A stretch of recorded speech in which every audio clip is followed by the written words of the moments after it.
ကွမ်တာကိုမရလိုက်တဲ့နောက်ဆောင်းတဲ့ကျဲပွင့်ခေါ်ယူဖို့ပြောဆိုဆွေးနွေးမှုတွေပြုလုပ်နေတဲ့မန်ယူ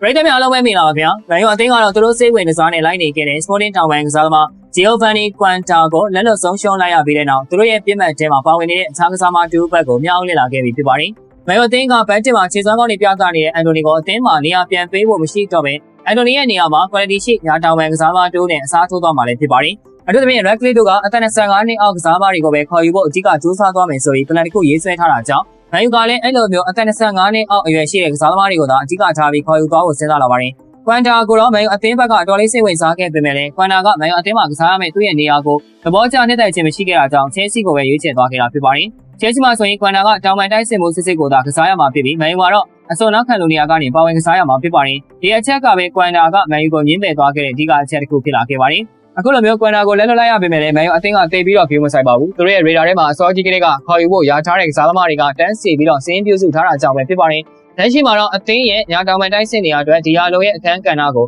ရှော့ချပေးခြင်းနဲ့မန်ယူကနောက်ထပ်ကျယ်ဝဲကစားသမားတူကိုထပ်မံချိန်ရွယ်နေခဲ့ပါတယ်။တခြားလူတော့မဟုတ်ပါဘူး။မန်ယူနဲ့သတင်းတွေကြကြလောင်ထွက်ခဲ့မှုတဲ့ဆောက်တင်တဲ့ကစားသမားတိုင်လာတစ်ပလင်းပဲဖြစ်ပါတယ်။တစ်ပလင်းကိုခေါ်ယူဖို့အတွက်မန်စီးတီးနဲ့စပါတို့ကလည်းစိတ်ဝင်စားနေတာကြောင့်မန်ယူအသင်းကလက်ဦးမှုရယူနိုင်ဖို့အရေးစ조사နေပါတယ်။ယခုနှစ်ဘောလုံးရာသီမှာဆိုရင်ဆောက်တင်အသင်းကတန်းစင်းရဖို့အတွက်တောင်မှရုန်းကန်နေရပေမဲ့လည်း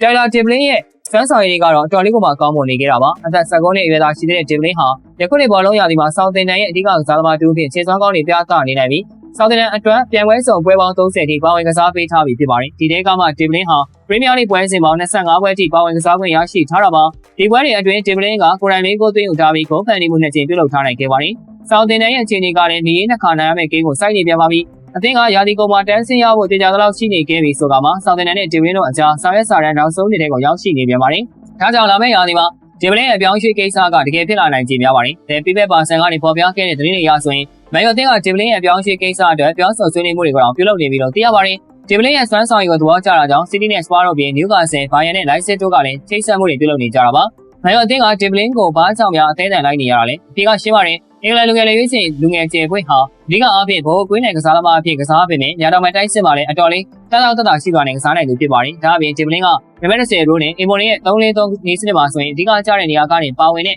အစွန်နောက်ခံလူနေရာကနေလည်းချောင်းဝေးစွာအံဝင်ကွင်းကြကစားနိုင်တဲ့ဆယ်စုံကစားသမားဖြစ်ပါတယ်။ယခုနောက်ပိုင်းမှာမန်ယူကဆယ်စုံကစားသမားတွေကိုပုံပုံစိတ်ဝင်စားလာခဲ့တာကိုတွေ့ရပါတယ်။ဒါကူဆိုရင်လည်းနေရာ17နေရာမှာသူမကစားဘူးလား2နေရာလောက်ပဲရှိတဲ့အထိနေရာစုံမှာကစားနိုင်တဲ့ဆယ်စုံကစားသမားဖြစ်ပါတယ်။ဒါကြောင့်ဒီပလင်းကိုလည်းမန်ယူအသင်းကစိတ်ဝင်စားနေတာဖြစ်ပါလိမ့်မယ်။ဒီပလင်းရဲ့အသက်ကငယ်ပါသေးတယ်။ဒါပေမဲ့သူ့ရဲ့စွမ်းဆောင်ရည်ကိုအထင်သေးလို့တော့မရပါဘူး။ပရိသတ်များအနေနဲ့ကရောဒီပလင်းကိုမန်ယူအသင်းမှာမြင်ကျင်ကြပါရဲ့လား။မိမိတို့ရဲ့အမြင်လေးတွေကိုကွန်မန့်ကနေပြောပေးခဲ့ကြပါဦး။အဆုံးထိကြည့်ရှုပေးခဲ့ကြတဲ့အတွက်အားလုံးကိုကျေးဇူးတူပဲတင်ရှိပါတယ်။